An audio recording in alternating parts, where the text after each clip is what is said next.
Hey, espresso lovers, Mark here from Whole Latte Love. Coming up, a look at Rocket Espresso's Mozzafiato and Giotto machines. It's a piece from an hour-long live review event with our machine expert Todd, in which we took a look at Rocket machines, including the Apartamento, Mozzafiato, Giotto, the R58, and the R60. If you have some time and want to learn about all those Rocket machines, use the link up here to see the full hour-long review. But if you're focused in on the Mozzafiato or Giotto, stick around. We'll take you on a tour inside and outside the machines, see them in action, and answer the question, what's the difference between a vibration and rotary pump? And that's a good one because both these machines are available with either type of pump. We have now the Mozzafiato, and then we also have the Giotto. They're two very similar machines. In fact, internally, they're almost identical, although they do come in both vibration pump and rotary pump versions.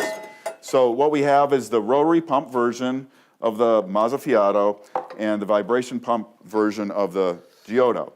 You can see on the Giotto, the difference really is in the casework and a little bit of the size.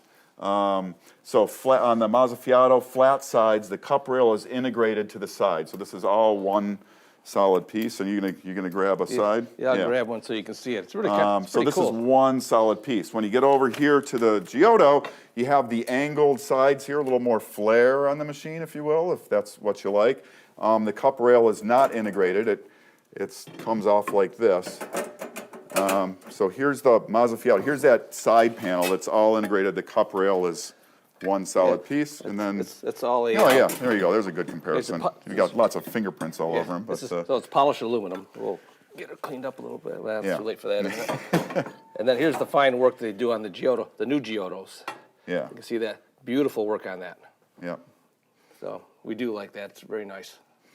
Now, so again, they come in rotary pumps. So you know what I'm going to do is kind of get in here close. I'm just going to. Hopefully, nothing in there. Nope. Okay, good. We'll turn this on and just listen. So that's the sound of a rotary pump. Now if we come over to the vibration pump and listen to that. So a little noisier. Not terrible, but a little bit.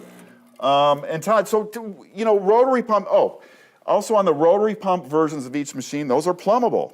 That's what I like. And like I say, once you go to a plumbable machine, you won't ever want to go back, and you will also want to connect the drain line. So these drains, so you can connect a drain line to them, so you're never emptying a drip tray, which is really nice. Yeah. And PID. And you notice that bright blue sticking out at you? So the PID on these machines are both of these, all the two versions, vibration or rotary, they're all PID'd. And Todd, tell us, so what does PID get you over, machines that are controlled by something else? You get basically two things. One thing is it'll keep the temperature more stable for brewing, which is always important. A pressure stat, your temperatures will swing up and down a lot more than out of PID. Like if you take a look at this, you see, get up nice and close for a second. See that little blue light that flashes down there?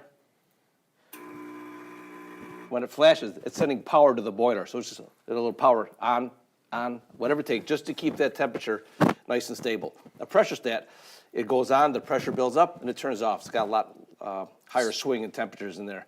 Another thing that I really like about it is service-wise. These PIDs, they barely ever go bad. They're very well made, and they have a static relay in there that doesn't arc when it sends power to the boiler for all those there and that kind of thing. So I really like them. I love the PIDs. But that's about the longevity of the machine. So you pay a little bit more for the PID, so but you do get a much more stable temperature. Now, just while we're here, I want to see. So this is the actual temperature inside the boiler right now. Now, when you work some other machines, if you're looking at them on the PID, you program the temperature you want at the brew group. So a little different on the Rockets. They've gone kind of a different way. So they show you the actual in-boiler temperature, and then they say if you want to brew at 200 degrees, they have a chart in the manual that says, well, you set this temperature. I think it's to get 200, it's around 248 or 250, somewhere in there, to get 200 at the group. And the other machines, what they've done is, so basically, there's a difference between the boiler temperature and the actual brew temperature. That's what's called an offset. Yes. And they put it on paper so you can see what it's supposed to be. Right. And what the other companies do is they program the offset right into here, so they calculate it for you. Right. So It's just a different approach to get to the same, arrive at the same place. And also another thing you'll see on most other manufacturers of PID machines, they'll put the PID display will be somewhere on the face of the machine where you can actually see it. And I know we've spent a lot of time talking to Andrew Mio of Rocket about that, and he really says that, you know, that he prefers the look of not having that digital display on, you know, something, you know, an espresso machine you kind of think of as this classic thing, and the digital display maybe ruins that aura a little bit. I don't know. Yeah. Everybody likes something different. Right. It's beautiful. I mean, it's just really what it comes down to. It looks nice, and if you like that look, fantastic. Okay. So, so again, oh, another thing. So again, the Mozzafiato and the Giotto, they both come as the rotary pump, and this is the rotary pump version. One way you can tell is on these machines, the rotary pump versions will have black gauges. That's not true on the Apartamento. That's only a vibration. And it has, but has a black gauge. But on the Mozzafiatos and Giottos, if it's a rotary pump, it's got the black gauges. If it's a vibration pump, it's got the white gauges here. Again, these wands are kind of the same as what we saw before. I just kind of call them interference wands because they will touch the case. Not a big deal, just something you want to be aware of. These are also the lower chance of burning. They still get warm, but they're insulated just like the other ones. They have the 2-hole 1.5 millimeter tips. Ow, careful, that's hot. Oh yeah, these always get really hot. Yes. So don't lean on it like you're leaning on, you know, a car or something. And again, the E61 brew group, thermo siphon. What else? Oh, you know, again, the branding with the Rockets. I mean, you even get down into here and you see, you know, you've got an R kind of stamped into the case here. You've got the faceplate here. Even on their portafilters. So all the portafilters, and all these machines come with a single and a double. You'll have Rocket on there. Where else? Of course, the iconic R, the plate in the back. What else did I see? Even in the valves, it's like stamped into the valves here. So there's literally no mistaking you have a Rocket machine. You wake up in the morning and go, what do I have there? Yeah. Another thing they have on these machines, Rockets put on, is magnets on the drip trays. So when you put these in, not on the Apartamento, but on these upper level ones, it holds it So it kind right of holds place. it in place. I don't know if you can, it's like, see, I got to push myself in. That really wasn't me. That was it. And the rotary pump versions, along with they all come with also all the Rocket machines come with a tamper, the 2 portafilters. If it's a rotary pump version, it's plumbable. I have the line back here. Comes with a line to plumb it in. I think you need to supply your own drain line with these, but it is ready for it. No, it's got a little. Or does it come with a little drain line? I got it around here someplace. Okay. It comes with one of these. Oh, it does. Okay, so it does have like the. So you can hook that up to the drain, so you don't even have to empty the drip tray, and that's when your plumbing is really important. Yeah. In case some reason you leave the lever up and you have some kind of the water line pressure for pre-infusion and you're in such a position where water comes through, you want to be able to drain out and not flood the house. Right. We hear that's bad. And on these two, you do have the brew pressure gauge. We talked about them being black. We didn't say really what they were. So you have the brew pressure gauge and also the boiler pressure gauge. So do we want to pull a shot on this guy, on the vibration pump? Sure, why not? I love putting Todd on the spot. Well, you dialed the grinder in, wasn't me? Yeah, I did. I did dial the grinder in. Now we should show the kind of difference in the inside between the two also. Oh, yeah. Oh, another nice thing, if we come up and take a look at these two machines, so more kind of branding here, right? They look like, I don't know, I grew up in, 60s, 70s when we were going to the moon. That just looks like the rocket, and I'm sure it, looks like the little rocket exhaust nozzle, and I'm sure that's by design. Those feet are adjustable as well. You think so? That's kind of cool. Yeah. Rocket nozzle. Well, I just remember, the Saturn V's taking off with our guys and going to the moon. Yeah, I was 10 years old when we landed on the moon. Yeah. That was a cool day. Oh, you want to use the vibration pump, did you? Well, no, let's go with the rotary. Okay. We already are. Yeah. And this is the water line that comes with it. Yep. We've got that here.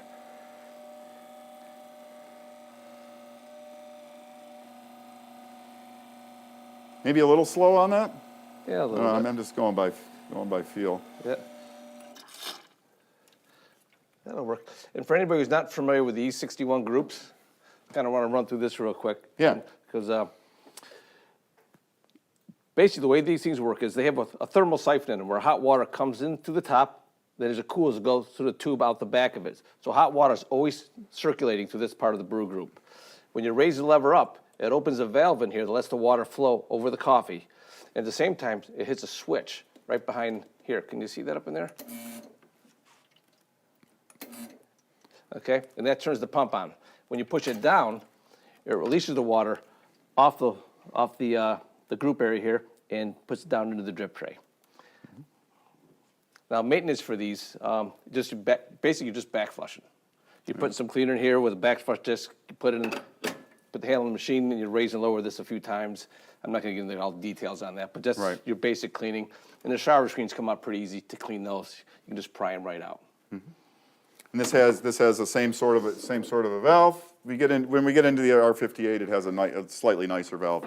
But let's take a look inside and see the difference here. Yep. Now here's the rotary pump version of the Giotto or the Mozzafiato, and here's the vibration pump version. You see, looks the same, all except for the pumps themselves. Actually, I think I misspoke earlier on something. Yeah. This is a safety valve here that drips in the drip tray. This is the vacuum leaf valve here. And so that is open. When you first turn the machine on from cold, you hear a little hissing, then all of a sudden it just stops when that pops up. A little bit of steam. So when you first turn the machine on, you hear like a tss, tss, tss, a little more than a tick, it's done. Yeah. Okay, so you see, when you look at these machines, there's a lot of stuff in here. Yeah. This is a little easier or a little harder to work on at home if you've got to get at things. Now, one thing they've done with these rotary pump versions, for the water inlet, you have a solenoid valve on the inlet side. So when you switch between water line and reservoir, you have to hit a switch, which I've got one back there. I'll show you in just a minute. And now on the PID, these all PID machines, they have the static relay over here. There's your fill control box over here. The way these low water sensor works on the side here, if you look inside there, when the water hits that little brass piece right there, it grounds out and the machine knows that it has water. And so when your water level gets below that, it'll turn the machine off. Now over here, here's the switch it's on the back panel. The switch between water line and reservoir. That's water, that's reservoir, and that's water line. So that opens up that solenoid valve? Correct. To allow water to come in from a plumbed connection? Yep, and you'll find that on the rotary pump versions with a water line connection. Right. Well, I think that kind of covers it. Oh, well, insulation, keep that in mind. They're all well insulated. This is a whole other machine. We'll deal with that some other time later. Okay, so again, the Mozzafiato in vibration or rotary pump. This is the rotary pump version. The Giotto in the vibration or rotary pump, and this happens to be the vibration pump version. But pretty much inside, fairly identical. And I think it just kind of depends. If you like these machines, it kind of depends on which look you like. That's going beyond the vibration or rotary pump. Because there's not a huge price difference between these at all, really. It's I don't know, way less than 5% between the two vibration pumps and the two rotary pump versions of those. So that covers that. Anything else we should talk about here? I guess we've pretty much covered it. I think we're pretty much covered. Do you want to talk about dimensions at all? Yeah, we could take a look at the dimensions. I think we've got those. If not, I got a tape measure. We can do that. Should we compare what you got and what I get? Oh, no, yeah, no, you're going to have to measure there, buddy. Okay, so the top of this with the cup rail is about 16 and a half. Mm-hmm. For the Giotto, for the Mozzafiato, we're about 15 and a half. So those will fit under the cabinets. Yep, Most overhang cabinets, 18 inches. It's roughly to get to the outside of it there, 13 inches wide or so. And this is a little more narrow, about 11 and a half inches wide on the Mozzafiato. So that's kind of nice. Mm-hmm. I think that covers it with these. What's the difference between a vibration and rotary pump? Well, let's take a look, because come on in, Todd. Okay. Well, I mean, they're hard, kind of hard to see back in here, but that's kind of it's a good question because it's Yeah. like the physical difference and then the operational difference. and yeah. You know, physical difference is it's a cute little thing in there. There's a vibration pump. Okay, this has a little flap in it. This guy. Yeah. Inside it just vibrates back and forth, pushes the water through. Does a nice job. The rotary pump over here, you actually have a full-size motor right here. There's the motor. Then off to the left here, that brass hunk down there, that's the pump. It's a commercial pump. Very quiet. But the real key difference is how they build up the pressure. A rotary pump, come on over here. When you raise the lever up, and here's the rotary pump. Watch, okay, we'll do it. Watch the gauge there, okay? Watch how quickly it goes up when it brews. It goes right up the pressure. On a vibration pump, it's gonna go much slower. So you get, some people like to, without coffee, you won't be able to see it go. Well, here, It won't we go can up. simulate. Okay, I do this. So we put a blind filter. This comes with all the machines as well, by the way. So you put the blind filter in. And now watch the gauge here. See how, the rotary pump went right up, and you can see how long it's taking the pressure to build up here. Some people prefer a vibration pump for the time for that slower ramp up of pressure. So you're not, in theory, maybe hitting the coffee, banging it real hard all at once. yeah, it's like a nice pre-infusion. Yeah. Almost, Yeah. because it's so slow. So you're So we'll you're show you on pull this one with coffee. Huh? with coffee in it. Okay. And while you're doing that, I'll load up one for the, So again, yeah, kind of the same thing. See it kind of building up slow.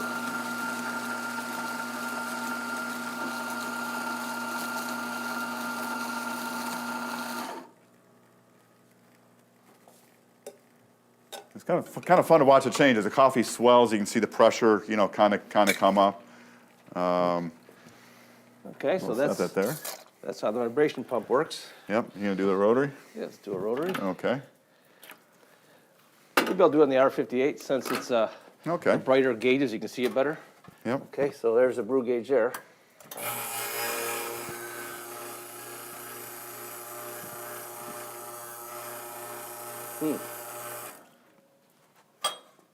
Is the boiler not full? Are you out of water?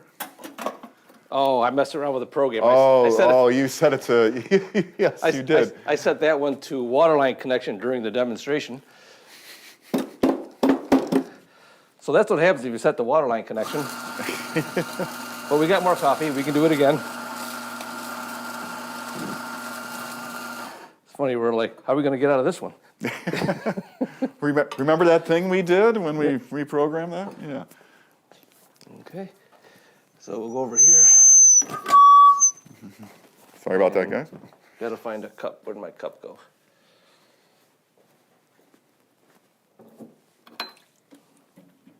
No, you'll clean that one out? Okay. We got So you remember how slow it went up before? Yeah, it took a good 10, 12 seconds almost to, It's up to pressure already. You see that? yeah. So almost immediately. So it didn't nearly as long a hesitation before it starts to brew. So in theory, that could give you a little bit of a difference in the quality of the espresso, right? Yep, it's tasteable. You can Not- taste the difference. Yeah. Some people rather think it tastes better with roadies. Some people think with a vibration.